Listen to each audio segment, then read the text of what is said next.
So let's now proceed with the main part of today's work. We'll start with the study of geography, India geography, right, through maps, right. Uh, I hope all of you have a map with you, right? In case you don't have, I think you can draw a rough map so that you can do all those things that I am doing simultaneously, which will help you a lot, because this kind of exercise is what is required while preparing for any competitive examination. So just mugging up won't help, right? So this is without understanding things. If you keep mugging up, there is no point of learning at all, right? So let's look at India today, the physical part of India. So what I'll do is I'll be covering the mountain regions today, all the mountains in India, all the mountains and hills in India. So this the list of mountains and hills in India is more than 45, right? I don't know how many of you know that, right? So there are so many of them. So we'll try to cover all those 44 to 45 of them as such. So you know that the Indian region, which is the subcontinental part, which if you look into a Asia map, you will see something like this, right? So huge land area which is jutting out into the oceans, right? With the Arabian Sea and the Bay of Bengal flanking it, and southern on the southern part we have the Indian Ocean, and in the north you will find all this what you call huge Himalayan mountain chain, right? And the land area within which we have all these shades that you are seeing, yellow ochre shades that you are seeing, is the plateau part of it, right? With so many hills in between, right? A major segment is the plateau, right? And then you have the green areas which are all plain areas or flatter areas. So normally what we do is broadly we divide India into two: the peninsular part and the extra peninsular part. So if you draw a line which is which comes somewhere here, right? So the peninsular part will be separate and the extra peninsular part will be separate. The peninsular part is mainly plateauish and highly, you can say they are highly deformed rock areas as such. And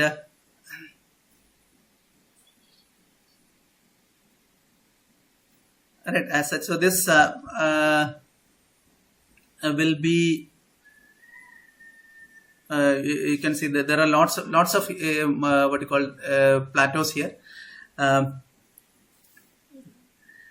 most of these plateaus are very old ones.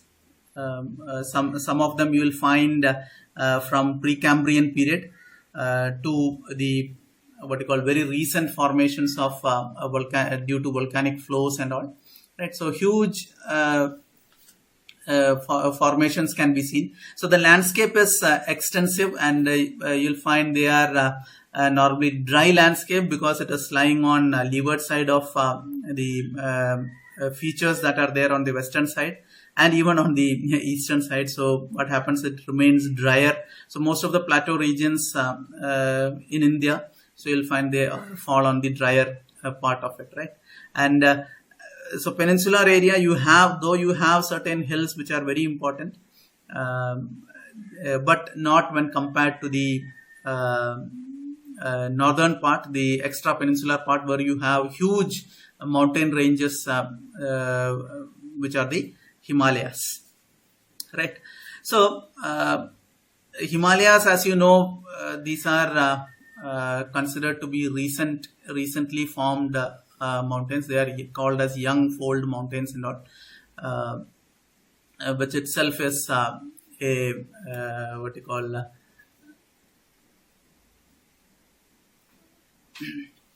which itself is very very important for Indian context from many sides or many angles, we can say, including that of climate. So we'll proceed with various features, mountain features that are there in India. So we'll start with an outline map. I hope all of you have an outline map with you. This is very important for you to go through this particular exercise, right? And I hope things are clear to you as such, because I'll be drawing on this. I'll be enlarging it. Of course, there are a few maps which are a little more larger. Just showing this so that you know which part we will be dealing with first. So, as I said earlier, when we look at all the features that we have, physical features that we have, starting from Himalayas to the coastal plains or the islands, right? On the subcontinental area, we have approximately around 44 plus mountain features, or you can say some of them are hill features, because some of them don't have, some of them are below 5,000 meters of elevation, you can say, right? So more than 44 features you can see which are of hilly in nature. So we'll start with the Himalayas first, which is well known to your easier for you to understand. So you know that the Himalayan system, let me change the color so that it is, so Himalayan system runs something like this.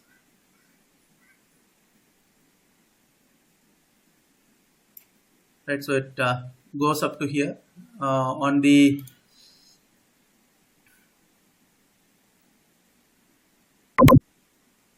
westernmost part, you have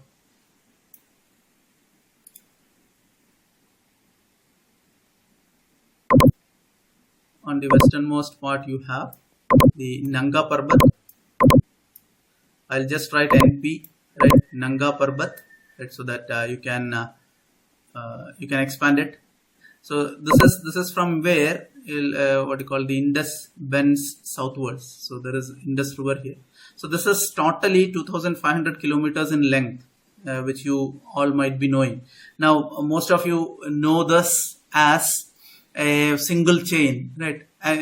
As such, it is not a continuous chain. Right? So though the mountains are there, there are lots of rivers which cut across this huge mountain chain, which is probably having a width more than 400 kilometers, right, and a length of 2,500 kilometers.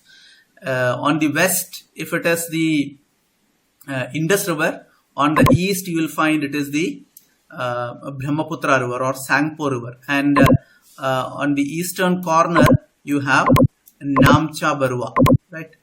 Namcha Barua, CHA, right? So it is very difficult to write with a mouse. That is why.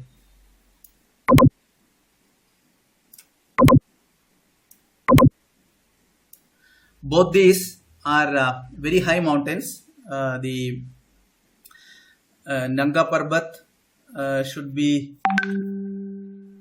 approximately 8,000 plus mountain, 8,000, I think 126 meters high, and the Namcha Barwa is somewhere around 7,756 meters high, I think, right? So if I'm not wrong. So this is the scenario as such. We have a huge mountain chain as such, right? So now there are other features as well. So there are lots of features here.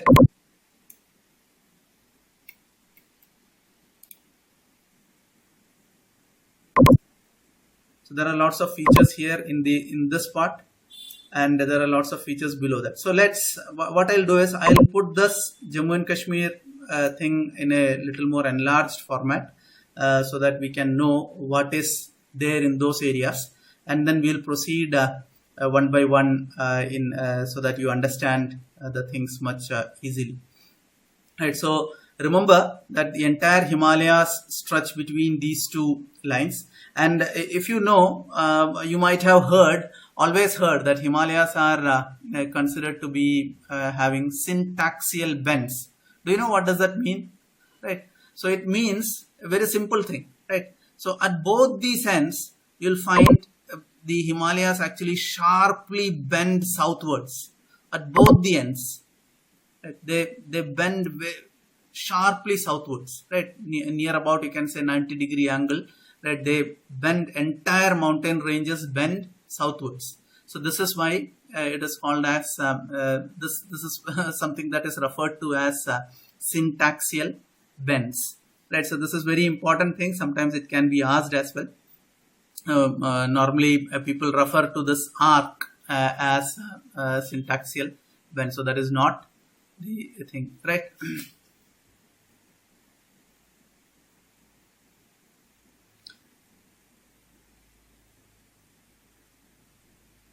Right, so Vinayak, is the screen not full enough? No problem, sir. കാണാൻ പറ്റും, കുഴപ്പമില്ല. കാണാൻ പറ്റുമല്ലോ അല്ലേ? കുഴപ്പമൊന്നുമില്ലല്ലോ അല്ലേ? Right. പക്ഷെ ചിലവർക്ക് അത് കിട്ടുന്നില്ലെന്ന് പറഞ്ഞു. ഐ തിങ്ക് റേഞ്ചിന്റെ ആയിരിക്കും. അല്ല, അത് ഒരു പണി ചെയ്താൽ മതി. അവര് എന്താ പറയാ, ചിലപ്പോ ചില ആൾക്കാരുടെ ഇത് വന്നിട്ടുണ്ടാവും. അപ്പൊ ആ പിന്നില്ലേ, അവരുടെ അടുത്ത് ഇന്റെ ഇത് നോക്കിയിട്ട്, ഞാൻ പ്രസന്റ് ചെയ്യുന്നത് നോക്കിയിട്ട് ആ പിന്നൊന്ന് പ്രസ് ചെയ്താൽ മതി. Then it will remain on there this presentation. അല്ല, റേഞ്ച് ഇല്ലാത്ത ഇഷ്യൂസ് ഉണ്ടാവാം, അല്ലെങ്കിൽ ഇത് ഇറ്റ് മേ മിസ് ഔട്ട് എന്നുള്ള. അതുപോലെ സാറേ നോട്ടിഫിക്കേഷൻ ബാർ ഒന്ന് ഹൈഡ് ചെയ്യാവോ സാർ? ലാസ്റ്റ് ശ്രീലങ്കൻ പാർട്ടി കിടക്കുന്നത് ഒന്ന് ഹൈഡ് ചെയ്യാം. Notification. Okay. Yeah. Okay. Right. No problem. Right. So we'll proceed with this in detailed manner. Now, in the formation, Himalayas formations and all you might be knowing. It is some 2 million years before processing and all. You have learned through plate tectonics, etc. Right. So this is. That processing has created a lot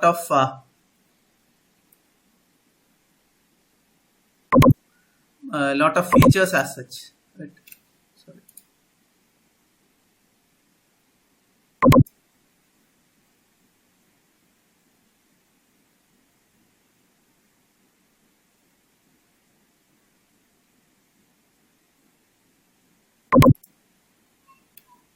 Just hold on, okay.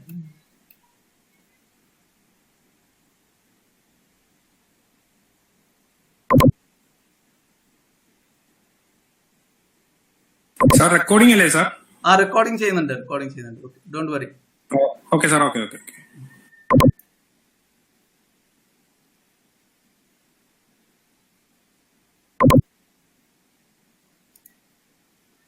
So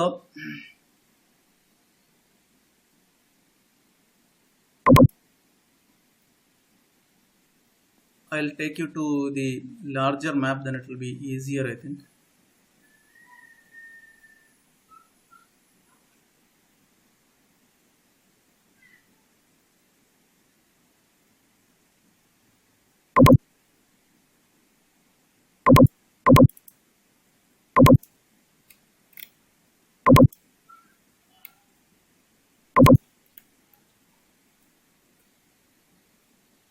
Okay.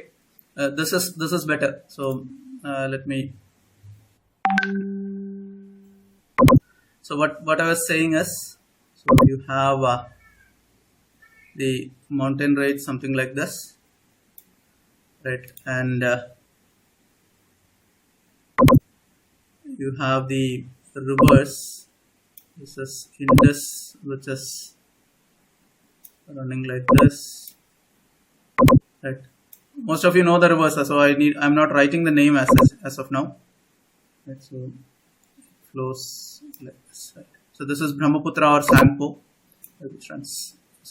So now the plate tectonics related things, stuff you are already knowing. So the Indian subcontinental plate, right, came and hit against the Eurasian plate, and which caused the formation of these young fold mountains, and this has created some very interesting features. Right, so these features include like what you call the thrust lines that are very important, or the fault lines that are there. Right. So you have let me draw. So you have the Indus Tsangpo suture zone, right? ITSZ, Indus Tsangpo suture zone. Then you have the in between you have the Tethyan Himalayas. So Tethyan or maybe Thian, Tethys Himalayas, maybe you can write Tethys Himalayas, right? And then you have this thrust fault here, right, which we normally refer to as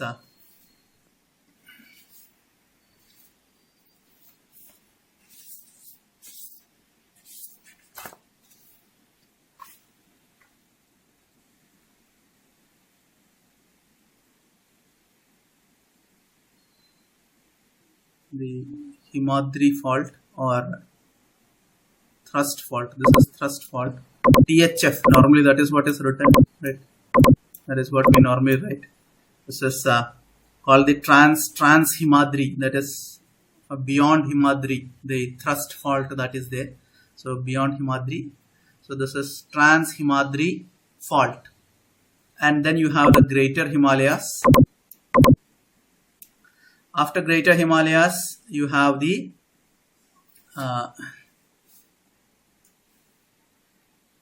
main central thrust, MCT, right? So this is between greater Himalayas and lesser Himalayas, and between lesser Himalayas and the Shivaliks or outer Himalayas. Outer Himalayas, what you have is MBT,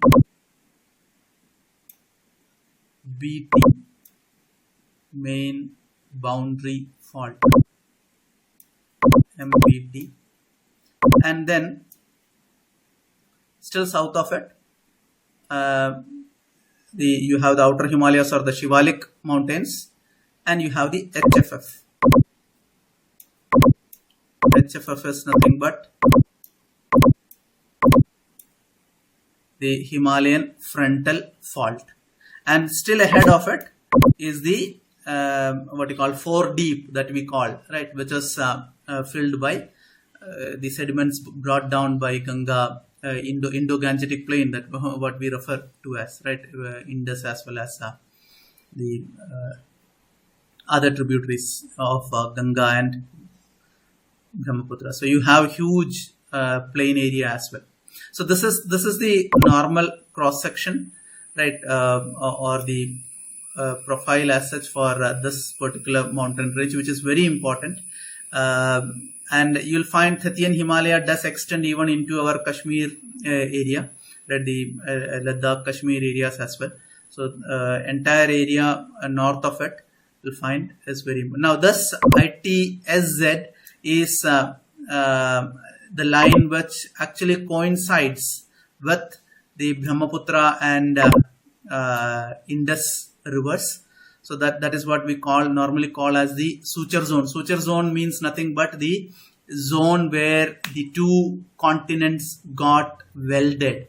So where it has joined together, right? So that is a important area as such. Now normally we divide this into 3 ranges like this, right? Greater Himalayas, lesser Himalayas, and outer Himalayas. Greater Himalayas, you have average height which is above 8,000 meters, right? The lesser Himalayas are also not smaller, they also have very good height as such, right? So you'll find 6,500 to 7,000 meters of average height is there. Now, outer Himalayas are much smaller, so average height is 2,500 to 3,000 meters, right? Wherein maybe few peaks are there which do go beyond the average limits, right? So this is very important from perspective of your examination, because these fault lines, all these things are normally asked.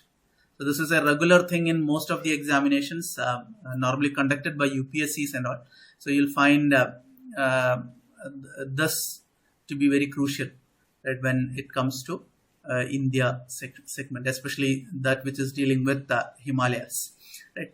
So the width-wise, if you look, it is the central portion where that is mainly above our Bihar, the state of Bihar, or Uttar Pradesh, those areas, or Nepal.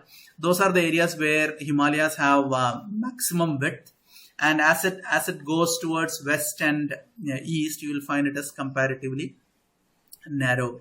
But there are mountains here in the western side which are beyond the Himalayas, which we normally refer to as Trans-Himalayan mountains, which makes it much broader in the west. So we think that it is also part of Himalayas. As such, it is not, right? So there are some ranges which do go beyond the Indus River as well, which has connections with, or which is of same period of origin as that of the Himalayas, right? And it gets connected with the roof of the world, which is called as Pamir Knot, right?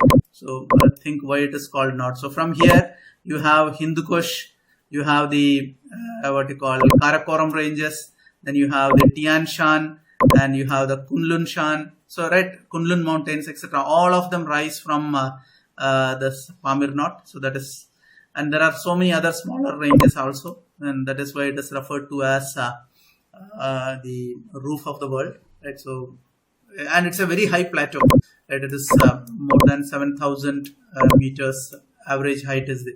That even Tibet is only average height is only 5,000 meters as such, right? So what I'll do is I'll go to this particular section and we'll look at the mountain ranges that are there, which are very important because last year also I think there was a question from this particular section with mountain ranges, and you are supposed to identify, or the candidate was supposed to identify the altitude wise arrangement of that particular listed mountain. So this was a tricky question, because unless and until you know this region, you will not be able to answer that question as such. So let's look into that. So this is a better map, I think, which will be clearer to you as such. So so we have, let me take the, so this is where the Himalayas are there, right? This is where the Himalayas are running. So there are many ranges that are some go into our and so I'm just drawing one line so that it doesn't become cluttered. So this is the Himalayas, and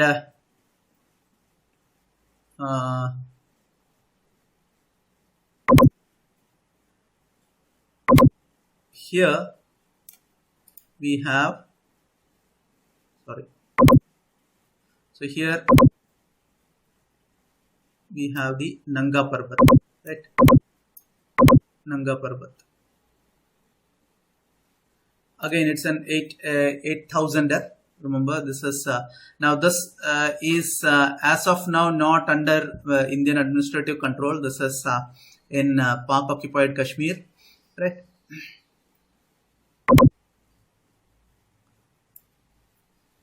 And this is where you'll find the Indus takes the southerly turn and flows out. Now, beyond this, that is north of this Himalayas, there are three major ranges which are very important, right? So one is the One is the Karakoram ranges. At Karakoram range, this again starts from the Pamir Knot area and extends into this one, and then this range keeps on going like this, smaller and smaller, and it gets connected with the or merged with the smaller hills that are extending from Kunlun Shan and other Tibetan hills, right? So here, somewhere in the middle of it, you also have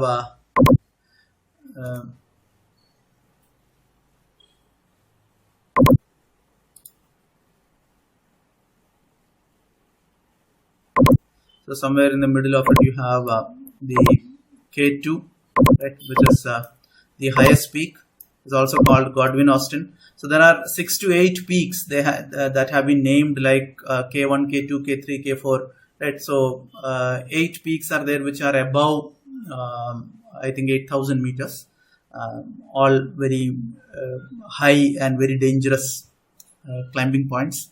And so there are people who climbed that as well, right? So one are considered to be one of the dangerous mountains to be climbed. So here is K2, which is this forms the northernmost mountain range for India as such, right? And when we look at the highest peaks in India, if a question comes, this it is supposed to be K2, though it is not at presently, or it is at presently located in the Pak-occupied Kashmir part of India, right? Even this one. Right? Now, just south of it, we have the Ladakh range. Let me put this into, so you have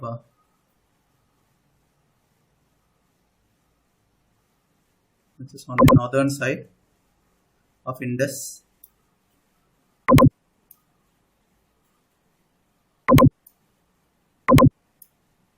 Ladakh range, and south of it, south of Indus, you have the Zaskar range, right?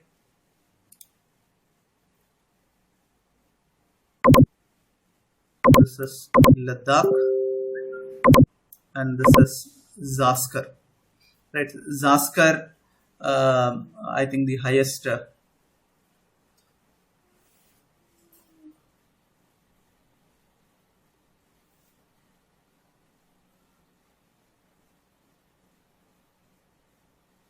it is also loftiest. It is more than 7,000 meters at certain locations. Mount Kamet, I think Mount Kamet is the highest peak in on Zaskar, and the Khardungla Pass and such kind of things are located on the Ladakh range. Right? So this is again a very important section. Right? Now, coming to the southern part of it, that southern the Kashmir section of it, or Jammu and Kashmir section of it. So you have a very important mountain ranges here. So let me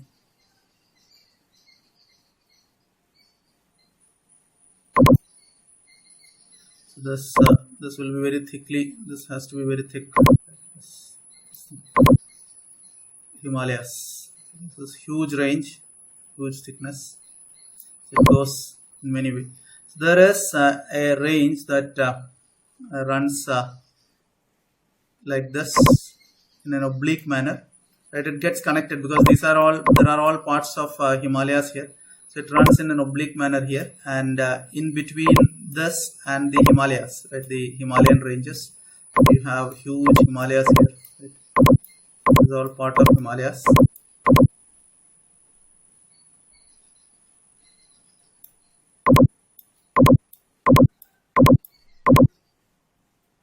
So in between this, so this gets connected like this. So you have a small opening also is there, I think, so if I'm not wrong.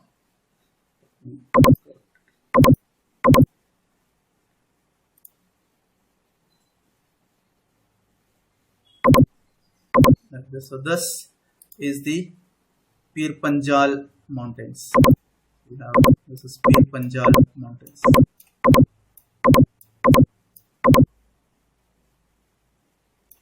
Pir Panjal Mountains, right? And in between Pir Panjal and the what you call Himalayas, you have this section which we call as Kashmir Valley, right? So Kashmir Valley, this is the valley portion as such, right? And just south of it, just south of Pir Panjal, I'll use another color so that it is easier for you to understand. Just south of Pir Panjal, somewhere here,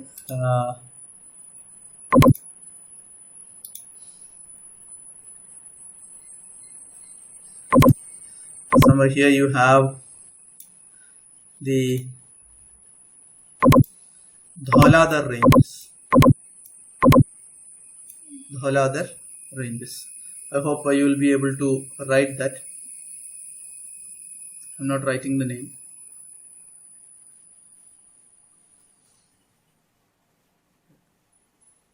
Dhauladhar,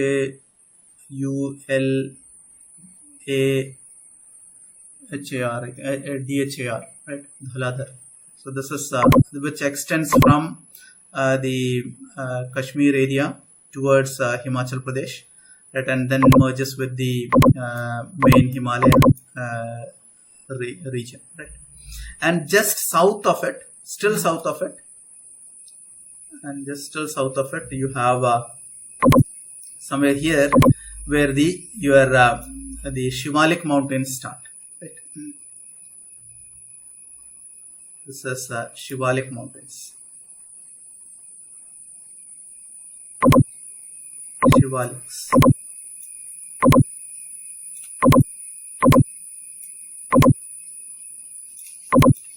So Shivalik mountain. It is very difficult to write with the mouse, but still I hope you'll be able to understand. Right.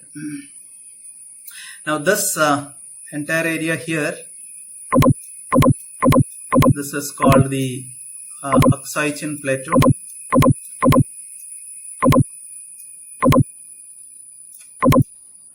Aksai Chin Plateau. Right. So it's a very high plateau, normally above 4,000 meters of elevation. Right. So which is again this is under this part is again not with us. It is all the conflicts that are happening are somewhere here. The location is somewhere here, Galwan River and all, right, which is part of this particular river. This is a Shiok River, so it is a tributary to that particular river, I think. So this maybe some other class will be looking at this. So there is a huge plateau here, which is very important, which is called as Aksai Chin, right? And somewhere just south of it, in between the Himalayan areas, just north of our what you call Kashmir Valley, somewhere in between here, right? So there is a small plain area which is referred to as Deosai Plains. Deosai Plains. There is Deosai Mountains also just north of it, a oblique mountain. So Deosai Plains. Right.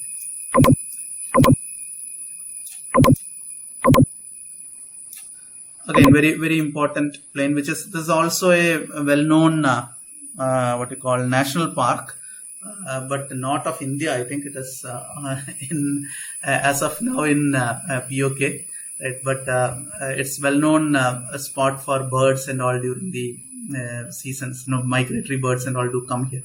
It's a huge area as such, right? So these are the very important features that are there in the northern part, the Trans-Himalayan areas and the Himalayan mountain ranges, right? So here normally they do ask, so the last time they had asked based on altitude. Now they can also ask based on arrangement. Maybe they will ask north to south arrangement or south to north arrangement, right? So, or east to west. So they can give you a list of these mountains and then make you write it in different so altitude wise you'll find I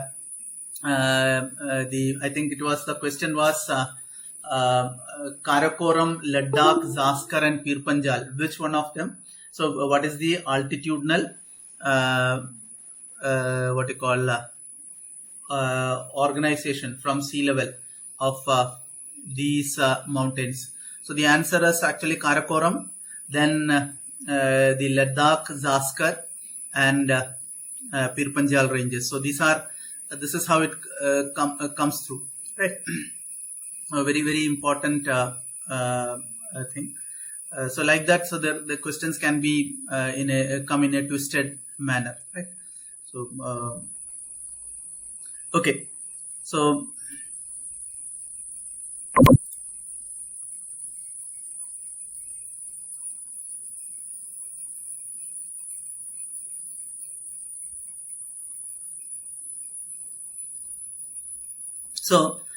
we have seen this particular area. Now, as we go towards east, so normally what happens is that Himalayas have also been longitudinally divided. So you have the Kashmir Himalayas, right? The Kashmir Himalayas between River Indus. I'll just rub that.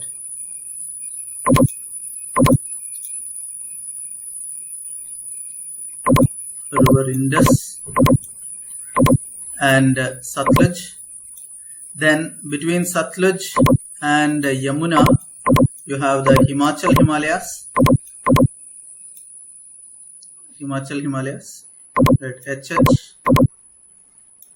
Then between Yamuna and River Kali, right, there is a river that is flowing right here along the border, which is a tributary of one of the major tributaries of Ganga.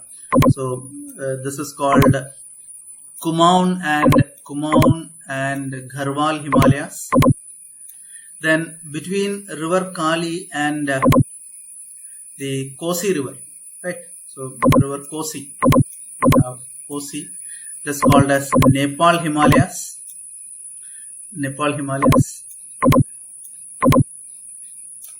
Then between Kosi and you have the Teesta River, right? Teesta is another important river, which is again one of the swiftest rivers of India, normally used for whitewater rafting and all. So between this Teesta, you have the Sikkim Himalayas, and from here between Teesta to Brahmaputra, it is either called Assam Himalayas or it is called as Arunachal Himalayas. Right. In between, you have an area which is normally referred to as Bhutan Himalayas. Right. So you can even bifurcate that. So Bhutan Himalayas, and then you can. So there is no major river to tell you which divides it. So probably there might be, but I'm not aware of it. Maybe I'll have to check it. Right.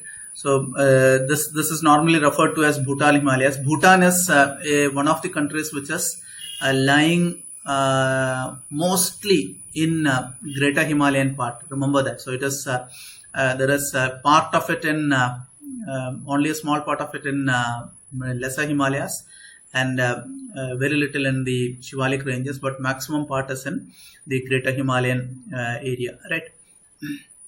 And then the Arunachal Himalayas. So Arunachal Himalayas, on the easternmost part you have Namcha Barwa. Again, Namcha Barwa is not in India, CHA, right? Namcha Barwa.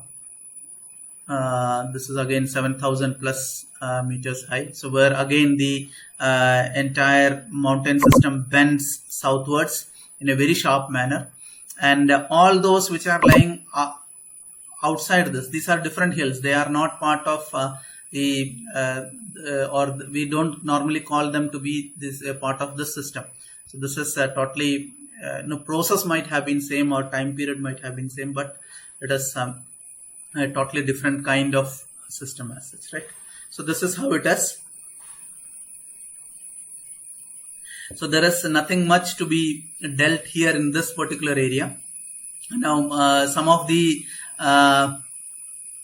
hill stations you can always look into, especially in this area, right? As, especially Mussoorie, the Dehradun,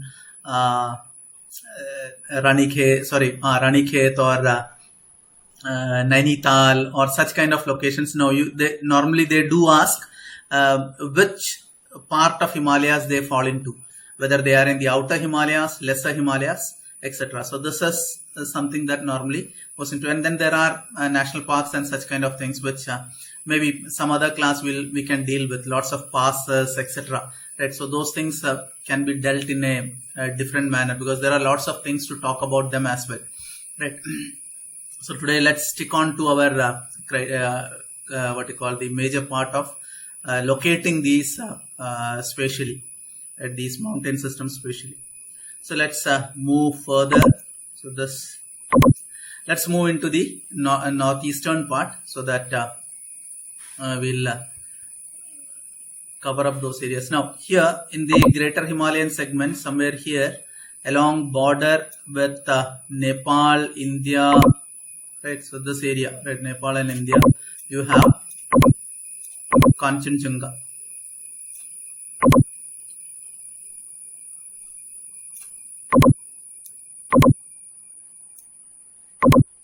Right, Kanchenjunga, very difficult to write, but still then.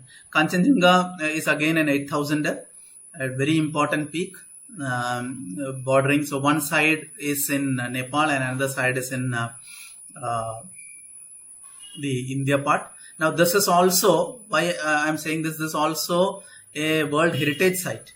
So now here the World Heritage Site from both senses, that is natural site as well as a cultural site. So because of the people who live there, so their culture also has been recognized. So this is the only site, I think, which has been given both the tags by in India with both natural and cultural heritage of India, right? So that is very important. Now there is a swift river that rises from here and flows down and joins Brahmaputra. Right, Brahmaputra comes down something like this. So this is called Teesta.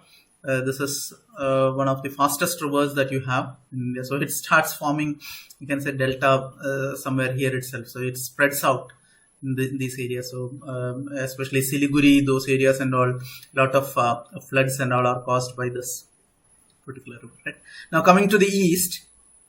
Right, so coming to the east, it is very important. So you already know that Shivaliks do come up to here, right? Shivaliks do come and keep on stretching like this in the southern part, right? So here in the Arunachal part, the Shivaliks are not called Shivaliks as such, or the foothills are called as Dafla Hills, right? So they are called as Dafla Hills.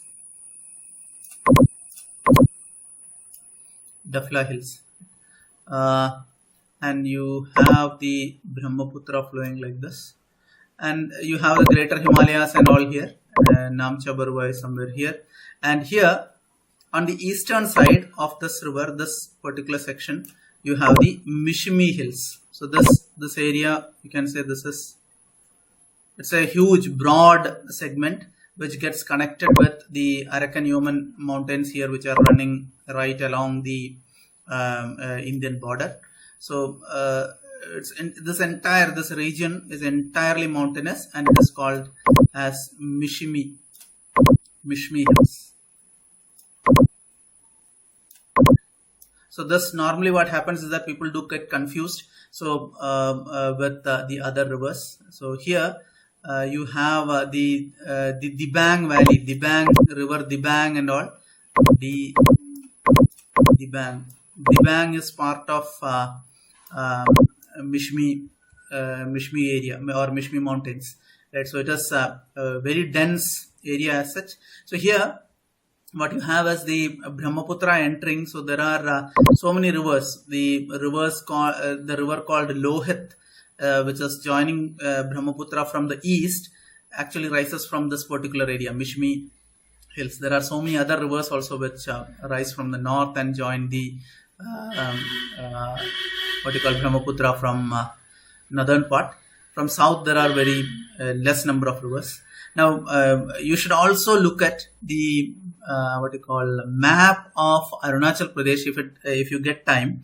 Especially look for the number of dams that are there in what you call Arunachal Pradesh. So, in case you are not able to find, I'll share a map with you right sometime later.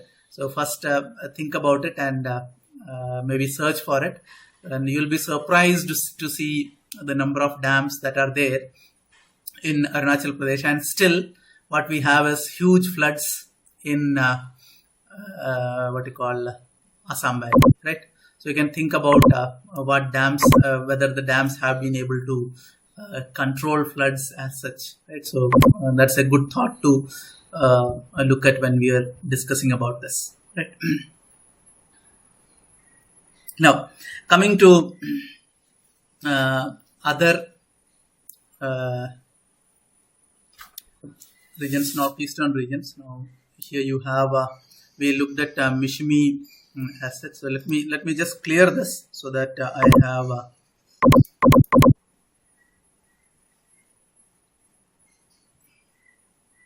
little more space to work on.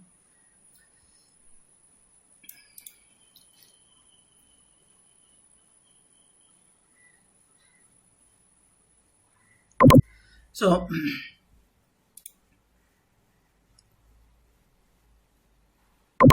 I'll draw this river here, which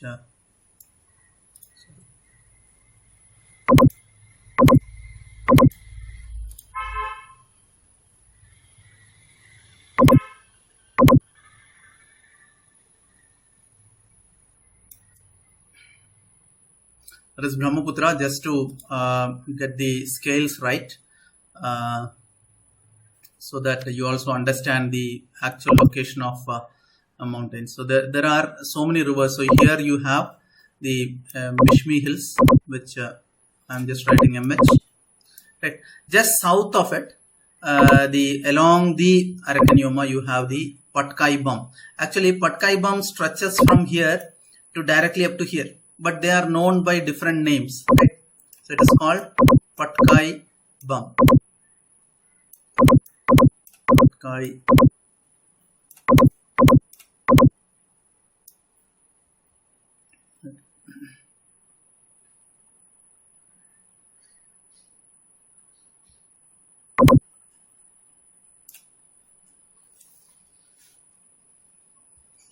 Here this actually stretches like this. It goes like this up to here, up to this particular place. Right, so it goes like this. So this is all along, and there is a lot of rolling hills here, right, which are associated with this Patkai Bum thing. Right now, the areas that are there in Nagaland are of this Patkai Bum are referred to as Naga Hills. Then the areas that are there in Manipur are referred to as Manipur Hills.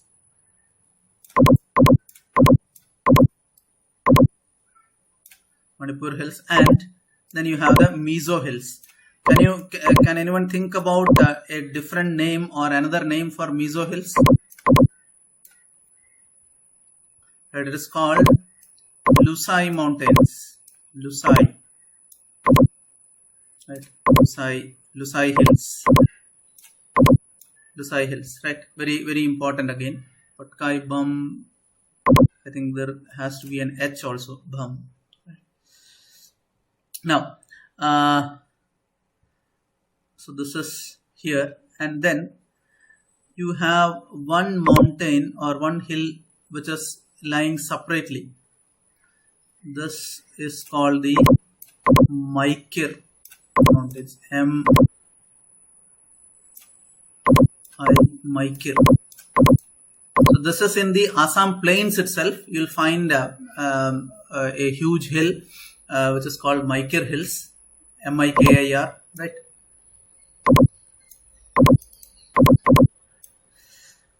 huge hills that are there.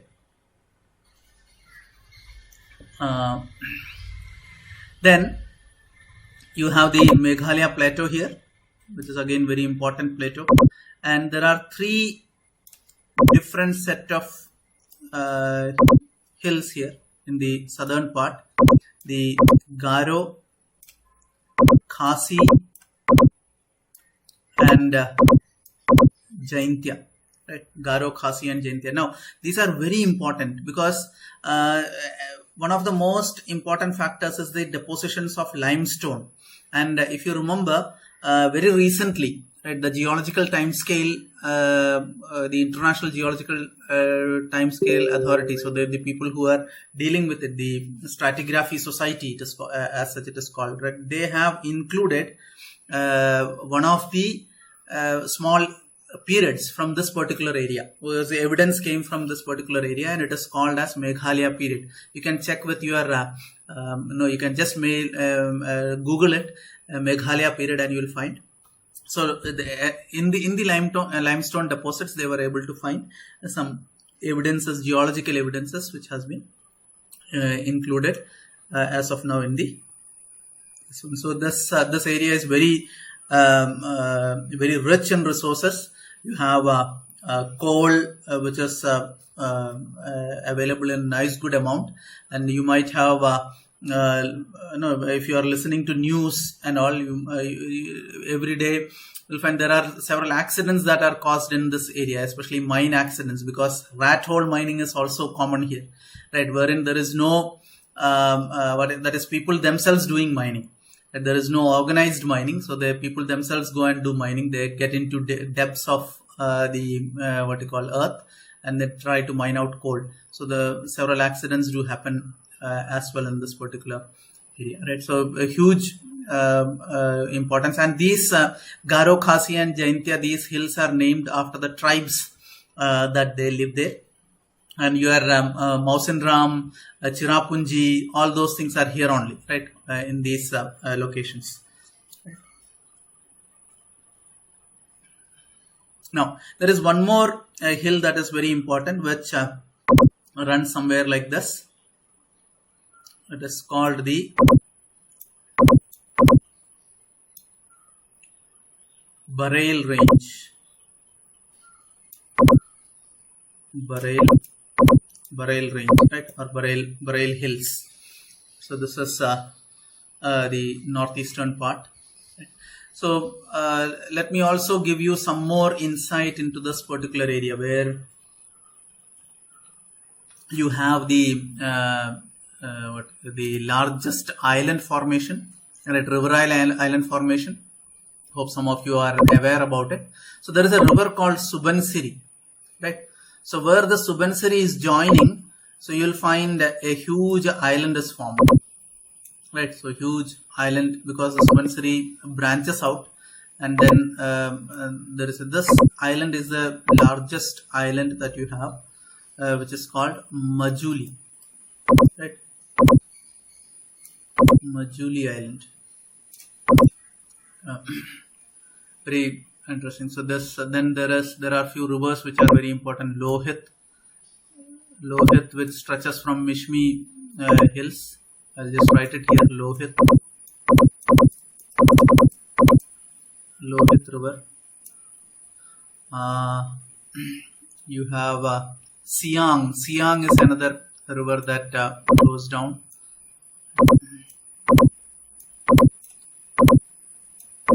Siang, Siam, right? Siang. Okay.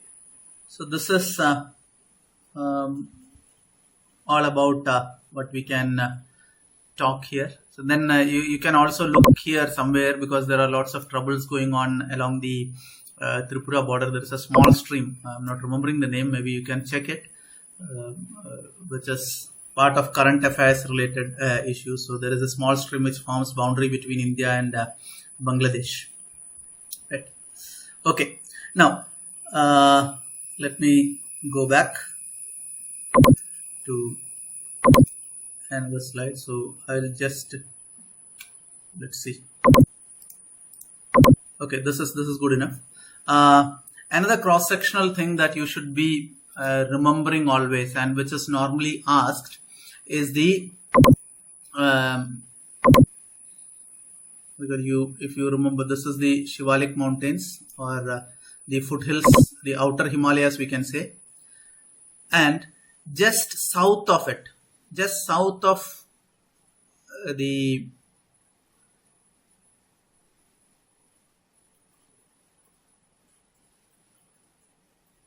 just south of it, you have the Tarai area. Sorry, the Babbar area. Right? It is called Babbar, right? Where boulders, colluvium is there. Right? Babbar.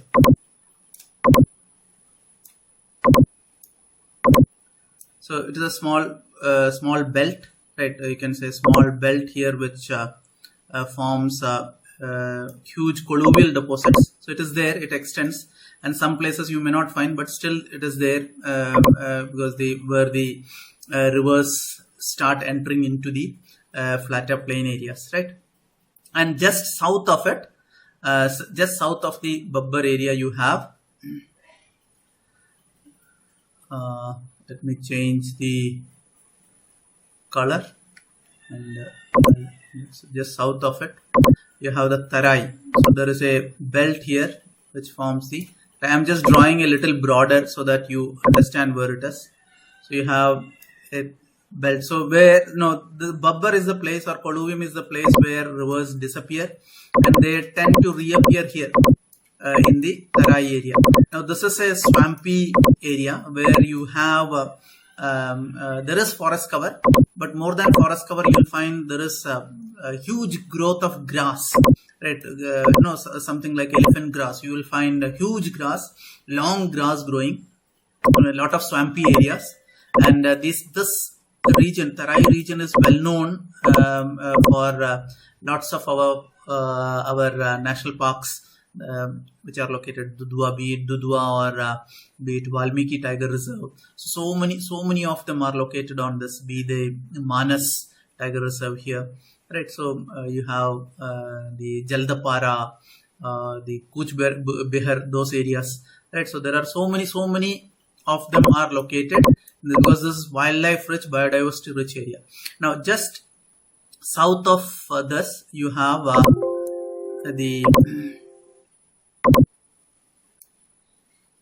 south of this, you have the Babbar Bangar area, right? So this goes something like this. So this is the Bangar area, right? And then you have the Khaddar area, right? Khaddar area. Let me just switch on my.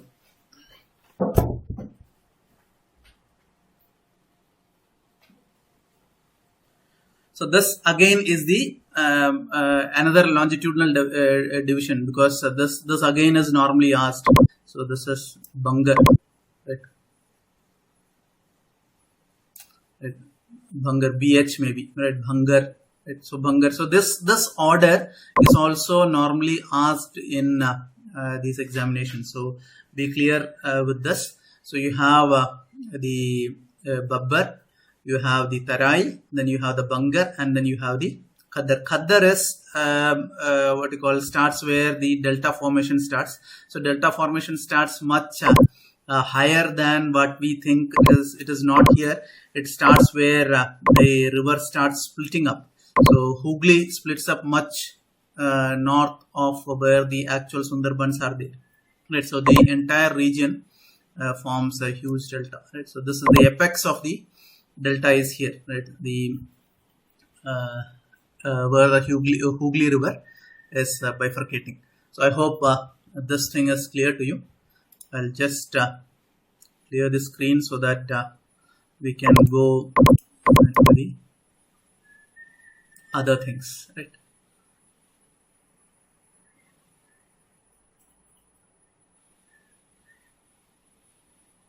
Okay. So I hope this side we are through. Now, one very important feature in the eastern part, which I don't want you to miss is somewhere here. Right, so there is a small hill here, which is called the Rajmahal Hills. Now these are upwarped mountains, right? So I don't know how many of you have heard about this upwarped mountains. So this is something like, so let's imagine this is the crust of the earth, right? And you have the plumes that are there from the interior, right? The magmatic plumes that are there, that is, they come up, right? So what they do is they push the crust and try to crack it and come out. So in these cases, in the case of Rajmahal Hills and few other hills, just like Vindhyas, what has happened is the crust has bent, right? So crust has become something like this, right? And below you have this plume occupying it, right? So this is, so because of heat, crust has bent, but it has not broken, and the lava has, or the material has not come out, or the magmatic material has not come out. So there is a huge blister that has formed on the surface of the earth. So these kinds of mountains are normally referred to as upwarped mountains. So you have a lot of granitic stuff that is visible. Now, because of erosion, you will find Rajmahal Hills, lots of this granitic stuff is clearly visible. The bedrock is visible. The surface crust areas, lot of it has eroded off, right? So this is where our Ganga takes southerly turn. So Rajmahal Hills, right? Rajmahal Hills. So this is a huge plume that had come up and got stuck. It did not come out and spread. So this is again some 70 to 120 million years in between that these things have probably happened, right? So huge area. And similarly, the entire Vindhyan mountains also, the formation is of same kind, right? So it is a huge blister formation as such. So these two in India are normally referred to as upwarped mountains, right? So something I don't know, for some of them this information might be totally new as such. Let me rub this. So Rajmahal Hills, that is on the easternmost part, right? Now let's go to the westernmost part, right? So western part, as you know, there is normally everyone says that there is only one major what you call mountain thing. Now, so if you see this, somewhere here it starts, right? So it goes like this, which we normally refer to as Aravallis. So this lies in 4 different pieces, right? So this is in 4 different pieces. There is one very small one here, right? The small one here is referred to as Abu Hills. Abu Hills, right? Rest of them are normally, these two are normally referred to as Aravallis. Aravalli, right? And this is referred to as Delhi Ridge, which is an extension of this is Delhi, not Delhi Ridge. So this is an extension of our Aravallis into the northern areas, or North Indian plains, you can say. Right, so huge.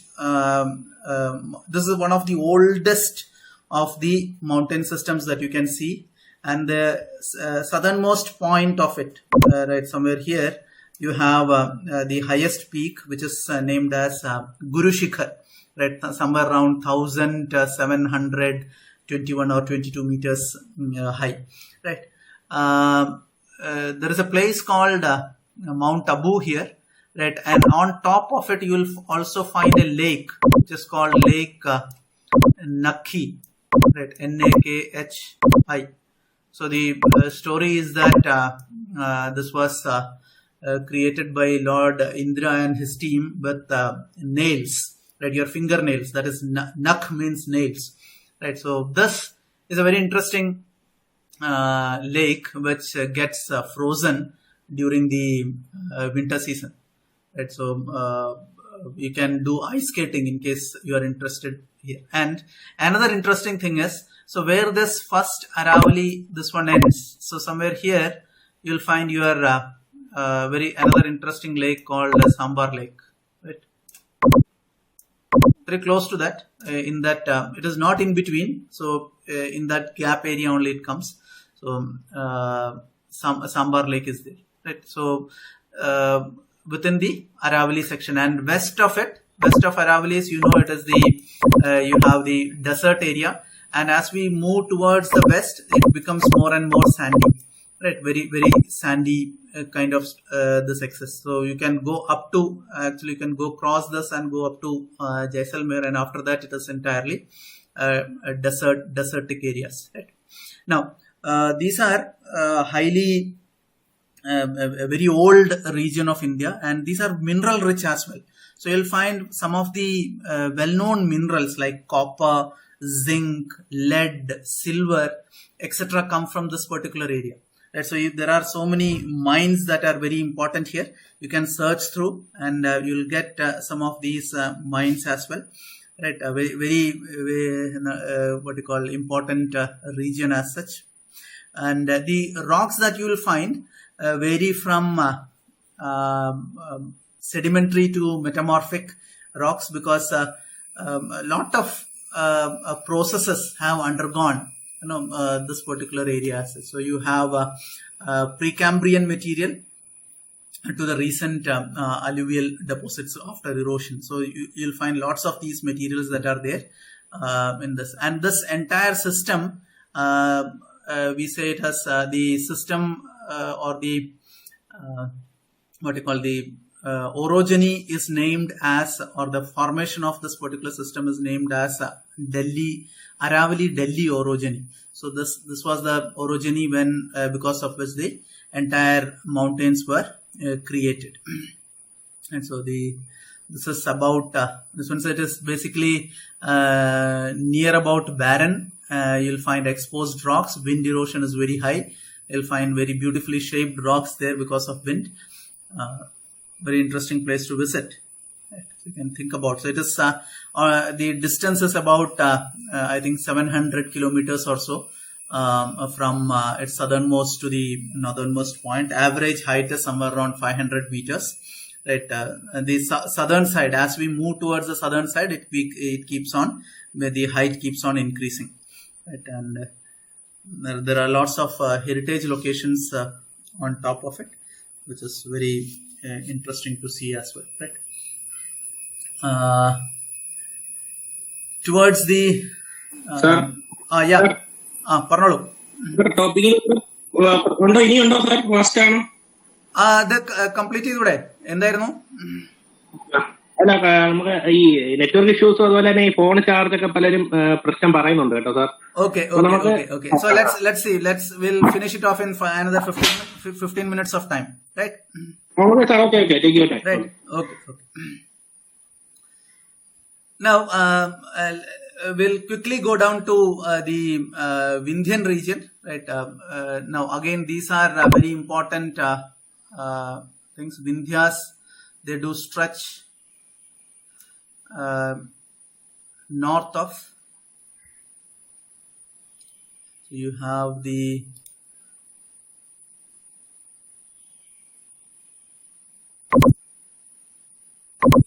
Narmada here, right?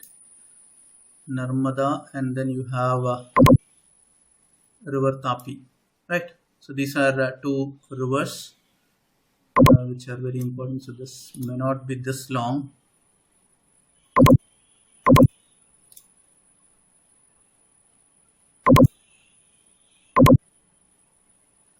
Okay, so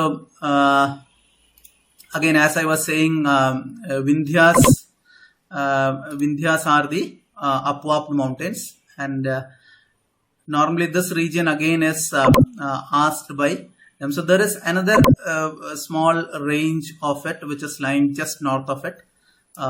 which is normally referred to as Vindhyachal, but as such, this is entire thing combinedly is normally referred to as Vindhyan Mountains. Right, south of it, you'll find just south of it, there are two rivers basically. One is Son, and Son is on the southern side of it, and river Ton, Ton, Ton on the northern side. You have the mountain or the hills called Kaimur Hills. Right. So this is again very important. Now, normally these hills, along with the hills of Satpura and Rajmahal, normally are asked for alignments, right? North-south alignments, etc. You'll find them in lots of question papers. Right. So this again, as I said, it's what you call upwarped mountain. Lot of plumes coming up, but it doesn't pour out, and it gets it transforms. Actually, there are lots of metamorphosed rocks here. So you'll find marble, which is very commonly found along the Rift Valley region in Narmada, and that is due to this particular reason, because of plumes coming out and settling down in this particular area. Right. So that is one. Then you have the Satpuras. Normally this Satpura mountains, you will find they ask for east-west alignments, which includes interestingly 7 different hills. Right. So you have, I think, 6 or 7 different hills. So it starts off, it is in between. Remember, it is in between the Narmada and Tapi or Tapti. Right. So it starts off with Rajpipila Hills. So it starts off as Rajpipila Hills.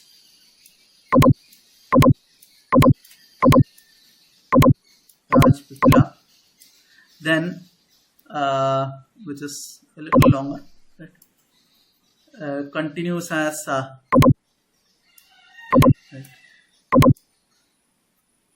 Mahadev Hills. This is Mahadev Hills. I am just writing M. Mahadev Hills. And in between these two streams of head streams of river Tapi, you have Gavilgar Hills, right? Gavilgar Hills, and one of the tributaries. So I'll change the theme color. So this Narmada has a major tributary which is coming like this.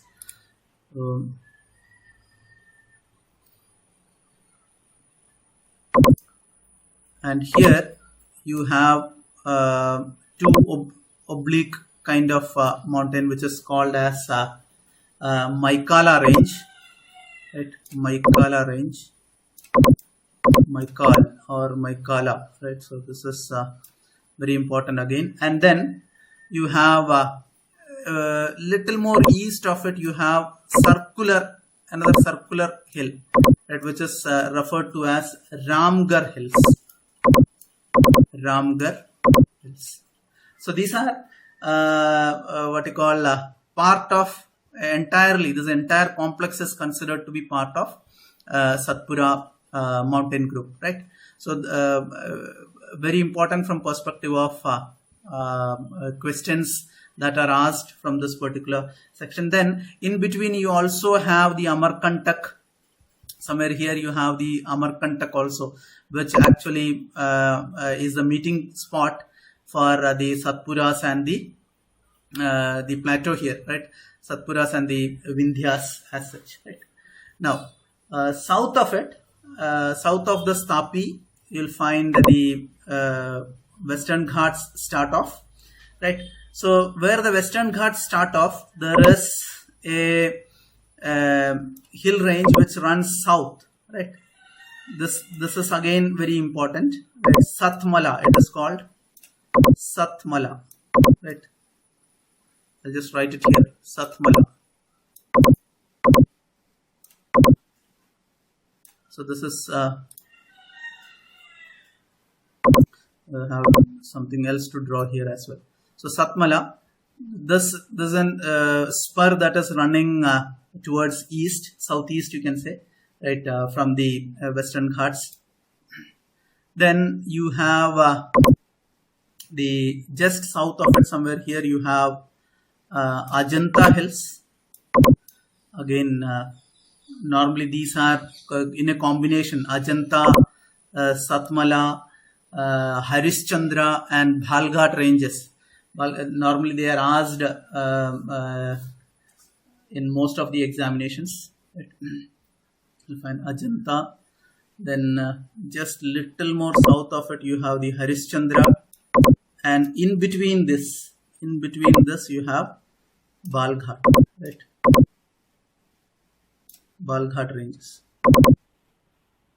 So this is the Western Ghats, and it goes down south. Right? Okay.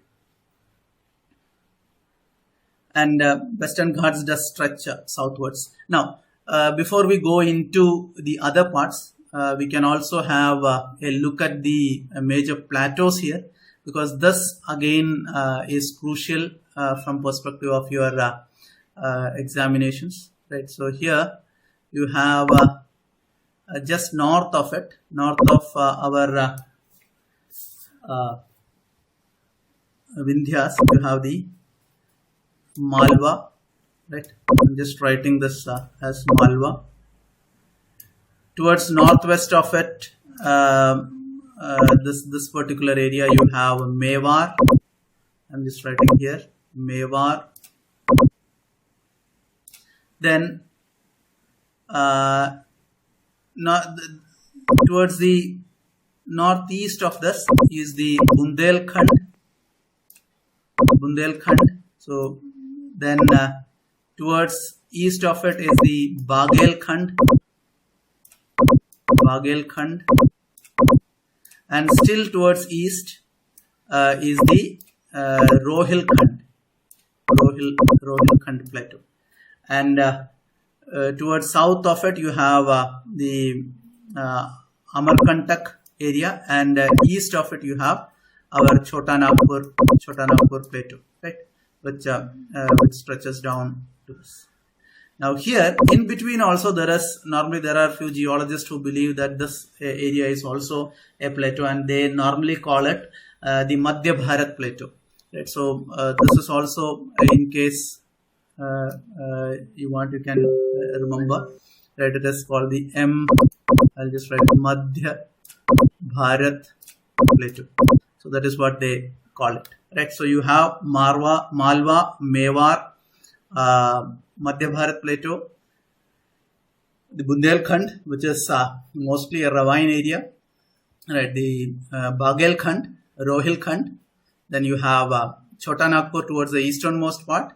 Just west of this Chota Nagpur, you have the Amarkantak plateau, and this one. So these are all connected. And south of it, as you know, you have this entire region is normally referred to as Deccan, right? Deccan plateau, right? You know the formation and such kind of things. The areas south of Deccan is called as Karnataka plateau, right? And towards east is referred to as Telangana plateau. This part. So this is the normal plateau cycle as such, right? So let's so this I'll just draw this so that it is. So you have the Palghat gap, right? And just along the gap you have the Nilgiris. I'll just finish it off as quickly as possible.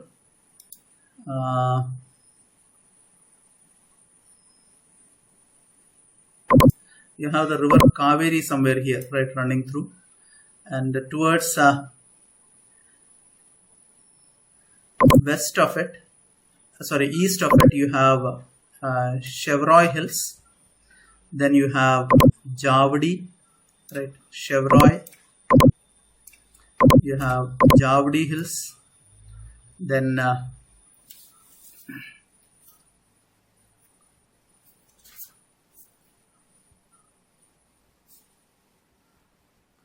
where here you have the Lake Pulicat, if you remember, where our ISRO facility and all is there, right? So If you have that, you along this you have the Nallamala mountains.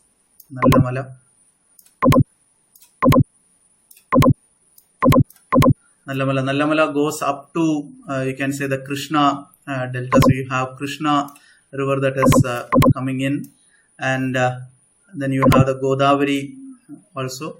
You have a small lake here. This is the freshwater lake called Kolleru, right?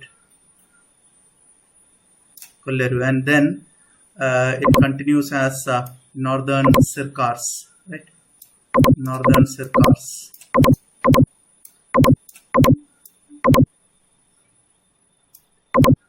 Right? Northern Sircars. Then there are few more ranges here which are very important. One is something like this. It's a oblique one, which is referred to as Palkonda. I'm just writing that P here, P Palkonda. Then you have Sheshachalam Hills, right? Sheshachalam Hills. Then little more north of it, towards Krishna, you have Eramala Hills, Eramala, Eramala Hills. These are again very interesting areas. Right. Then towards south, you have again Anamalai range. Anamalai. So if you are standing here in the Palghat Gap, you will find. So let's imagine this is the Palghat Gap. So you will find the Nilgiris in this condition. It is oblique. It is not in this manner, right? So remember, it is in this condition. So what we are seeing is that in oblique. So Anamalai is also something like this, in oblique. Then it goes down, right, into the southernmost part. So there is a range which is running parallel to the gap, right, Palghat Gap as such. So this again somewhere around 34 km gap, right? So details can be discussed sometime later. Then south of it, you have after Anamalai, you have the Cardamom Hills, right? Cardamom Hills, which is again very important. So you have Anamalai Hills and Cardamom Hills. So this is now if you ask me the highest points, you know that Western Ghats, the highest point is Anemudi, and normally what happens is the second highest point is normally referred to as Doddabetta, which it is not likely, because Doddabetta is the highest point for Nilgiris. Right, so and there are many other peaks which are higher than Doddabetta in the Anamalai region itself. So we cannot say the second highest peak for Western Ghats is Doddabetta. Right, so remember that you can check topo sheets, especially of the Siddiqui region, to confirm, because that is the Survey of India information and nothing better than that to confirm. And similarly, you have what you call the Eastern Ghats. Eastern Ghats also, normally if you ask anyone, you will find they will say Eastern Ghats, the highest peak is Mahendragiri, and most of the books carry that only, right? So Mahendragiri is maybe I don't know whether we can call it the highest peak even in northern Sircars region, because there are many other peaks like Armakonda, Gallikonda, Saikram Gutta, right? So these are all above 1600 meters, and Mahendragiri is only, I think, somewhere around 1500 meters or so. So there are many other things as well which needs to be looked into. So these things, the height wise and all, sometimes does create a lot of confusion. So you can be careful with that. You can do more references can be looked into. Right, so these are again, these two regions, especially the Western Ghats and the Eastern Ghats portions, are some of the oldest as such, because you will find the northern part of Western Ghats, you will find it has what you call stratigraphic correlation with what has happened in Deccan Plateau region. So most of the edge areas and all, you can find the layerings or stratigraphic layerings. But as we go towards the south, you will find rocks from even from Precambrian period exist here. right? And towards the eastern part, you will find rocks from Gondwana period can be found here, right? So these are otherwise also very rich regions in this one. This one. So this is you have lots of iron ore mines, coal mines, etc. here. Right? So if you remember these things, it will be really good. So what I'll do is we'll stop here, right? So that I hope I have covered nearly more than 44 of those hills that are there. I'll just end my slideshow. So thank you for patient listening, and I hope this was really beneficial to you as such, and I hope you will be able to use this in your examination as such. Okay.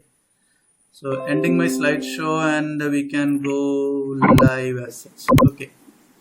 Okay, thank you for the opportunity. അത് മാത്രമല്ല, അത് എന്താണ് പറയാ, എല്ലാവരും ഇത് practice ചെയ്യാണ്ട് നടക്കില്ല. Practice is a must thing. And I was not having any resource. എന്റെ അടുത്ത് ഇപ്പോൾ തൽക്കാലം ഒരു റിസോഴ്സ് ഇല്ലാത്തൊരു സിറ്റുവേഷൻ എന്നാണ് ഞാൻ ഇത് ചെയ്യുന്നത്. മിക്കവാറും എല്ലാം നമ്മളെ മെറ്റീരിയൽസ് എല്ലാം പാലക്കാടാണ് കിടക്കുന്നത്, right? So whatever I could gather from knowledge I have, so right, അങ്ങനെ ഒരു ജസ്റ്റ് ഒരു പേപ്പറിൽ എഴുതി ഉണ്ടാക്കിയിട്ടാണ് നമ്മളിത് ചെയ്തത്, right? Because we have already we have a detailed syllabus in PG Calicut യൂണിവേഴ്സിറ്റിന്റെ സിലബസ് എടുത്ത് നോക്കി കഴിഞ്ഞാൽ അറിയാം.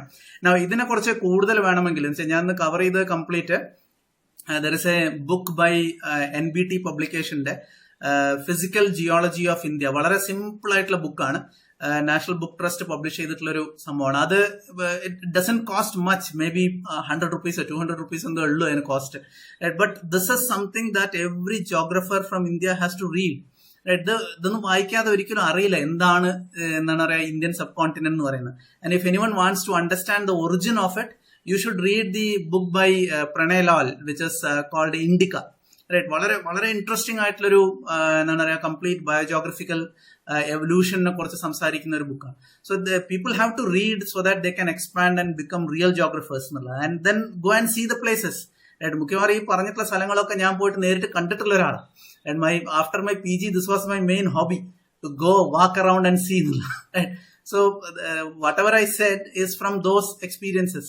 ഇന്നിപ്പോ എന്റെ അടുത്ത് റിസോഴ്സസ് ഇല്ലായിരുന്നു, or else it could have become more interesting than what we did today. Right? Thank you anyway. It will be good to collect feedbacks. Feedbacks collect ചെയ്യുന്നത് നന്നായിരിക്കും, so that we can improve upon it. Right? So that, whenever other faculties are also coming, so you can give them this inputs that this is what the students have requested for. So ആ ഒരു ലെവലിലേക്ക് പോവാം. പിന്നെ വേണമെങ്കിൽ നമുക്ക് classes cut short ചെയ്തിട്ട് 40 minutes duration മാത്രമാക്കാം. എന്നാൽ കുറച്ചും കൂടെ എഫക്റ്റീവ് ആയിട്ട് കുറച്ച് ടൈമിൽ ചെയ്യാൻ പറ്റും. Okay sir. Thank you sir. So if you can leave now. Right. So we will meet at Friday 3 PM next schedule. Okay sir. Bye bye. Thank you sir. Bye bye.